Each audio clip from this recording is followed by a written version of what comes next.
Most disastrous nuclear explosion of all time, Chernobyl. It affected millions of Europeans in the spring of 1986. The simple human error brought about the fall of a powerful government and covered Europe in a cataclysmic cloud.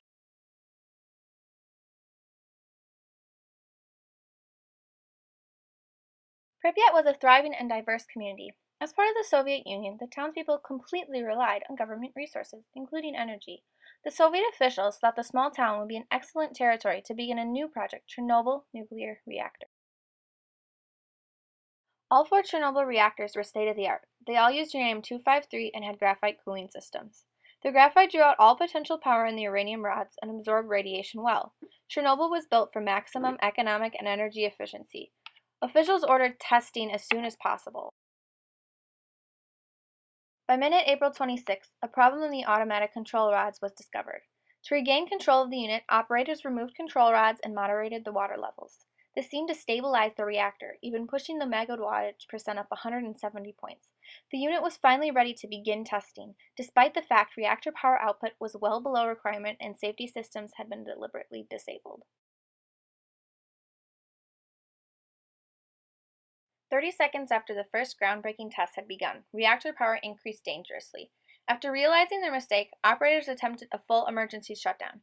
Even though they were doing everything they could to disable the system, reactor power was still rapidly increasing, potentially leading to failure. Just 8 seconds later, reactor 4 exploded. The combined steam pressure and rapidly rising power blasted the reactor apart. The blast shattered core rods and sent reactive debris everywhere.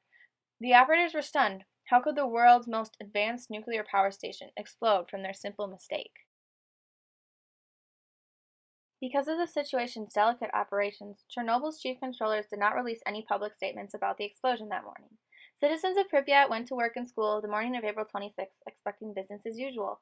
The events of that day already proved to be anything but. Students all over the city heard the same eerie announcement. Please excuse this interruption. Teachers, please report to the office and postpone all outdoor activities until further notice. That is all. Not even the faculty understood the vague directions given to them at that time.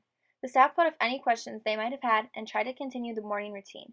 Later that day, there was another announcement. At this time, we request that the faculty distribute the iodine tablets, close and lock the windows, and dampen the doors. At that moment, everything came to a halt. Teachers stopped teaching, workers stopped working, and everyone started panicking. No one knew about the radioactive cloud engulfing their city. They had no idea what was coming next. I had no idea what had happened, but as I approached the plant I could see debris on fire all around like sparklers. Then I noticed a bluish glow above the wreckage of Reactor 4 and pocket of fire on the surrounding buildings. It was absolutely silent and eerie. Leonid Telyetnikov, firefighter at Chernobyl. Firefighters arrived shortly after the explosion. They had no idea how to extinguish the flames when they arrived. At first, the fires were doused in water, but when that method failed, firefighters used sand, lead, or nitrogen to suffocate the flames. It took nearly 2 weeks to get the hazardous blaze under control. In that time, 31 emergency workers were killed, and the radiation had already spread its way across Europe, spanning from Russia to France, unknown to most of the world. Officials had no choice at that point but to evacuate the citizens of Pripyat and Chernobyl. Almost a week after the startling accident at Chernobyl, the displaced people of Pripyat were somewhat settled into the large and busy city of Kiev. It was in Kiev that Soviet leader Mikhail Gorbachev gave his first and only address about the explosion at Chernobyl. At Chernobyl Power Station, the fourth unit's power capacity suddenly increased. The increased formation of hydrogen in the reactor created a considerable explosion. Damage to the reactor caused by said explosion has caused a radioactive release. We have never encountered such an emergency, and how it is necessary that we curb this dangerous atom that has escaped our control. Our scientists concur that this accident may touch the shores of Great Britain if not contained. This radiation may travel in the air, water, and soil, making a very dangerous threat to our people. We are working tirelessly to protect our Soviet assets. Many people have acted and continue to act heroically and selflessly. These individuals will be all over Ukraine these passing weeks to evacuate and prepare others for the worst. All of these actions and methods are taken to ensure your safety. This accident at Chernobyl is the highest priority to us, and we will follow our plan to liquidate the accident and limit its grave aftermath. We do this to ensure the safety of our Soviet people. Thank you and good night. Secretary Mikhail Gorbachev. After the fires had been put out, Chernobyl officials still worried about the hazardous debris and the poisonous radiation, which still lingered at the explosion site. They called in for a ragtag team of volunteers and minor technicians to liquidate the premises. Igor Kostin, a reporter and photographer who was at the site during liquidation, remembers the working men there. Each day, the representatives of the Army and the Party visited to conduct and supervise the work. The USSR had refused international assistance, so we managed with what we had, men. It was up to these workers to liquidate the accident. Since the situation at Chernobyl was supremely urgent, the militia gave the workers masks and protective clothing. The liquidators labeled these masks snouts or muzzles. These poorly made protectants were the first and sometimes only things on hand, and were often flimsy and old. It became an army of phantoms working around the plant. The white struck me because in the Soviet Union there was a very strict system of hierarchy, and yet in Chernobyl everyone was in white: ministers, generals, soldiers. They were so fragile they had to be protected from the least germs.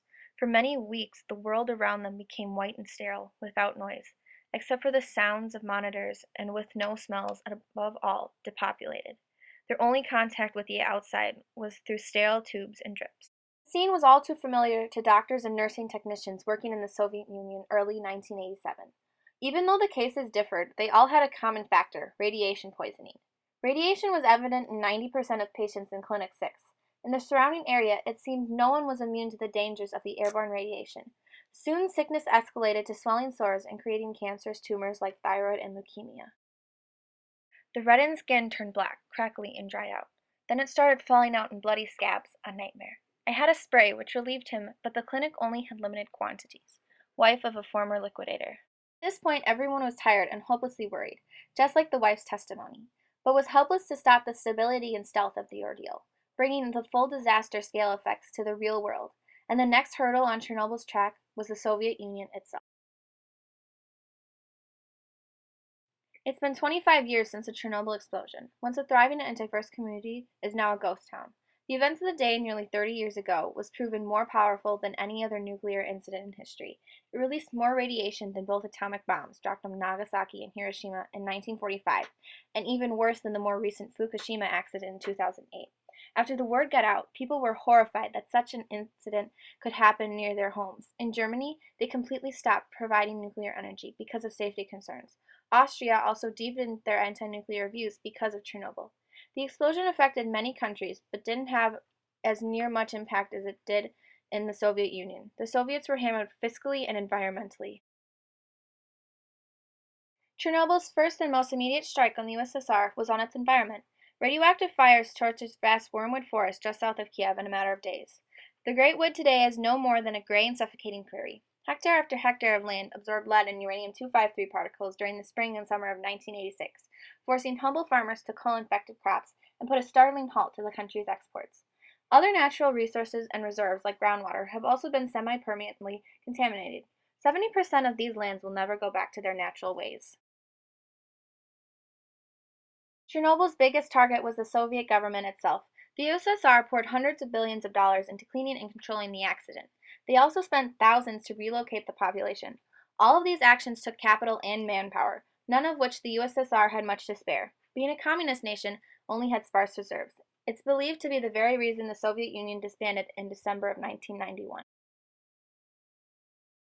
The greatest effects of the Chernobyl explosion in its 25-year lapse was the health of the former Soviet citizens. It wasn't rare to see a little scar on the neck of a young person who might have been a child at the time. It was the sign of a thyroid gland removal, the only way to get rid of the cancerous cell at the time. Igor Kostin. 25 years after the Chernobyl cloud cancer clusters raged on the frontiers of Eastern Europe, childhood cancer, thyroid disease, and leukemia skyrocketed, affecting the youngest victims. After 3 decades, hundreds of thousands of cancers documented, several $billion invested, a government collapsed, and arguably the greatest nuclear disaster of all time. A grave toll from a simple misstep, but none of these people in the world has triumphed. Liquidators and scientists gave their lives to prevent anyone else to be touched by such a disaster. The people of the International Atomic Energy Agency recognized this bravery and selflessness on the 25th anniversary of the day of their bravery by unveiling the Chernobyl sarcophagus.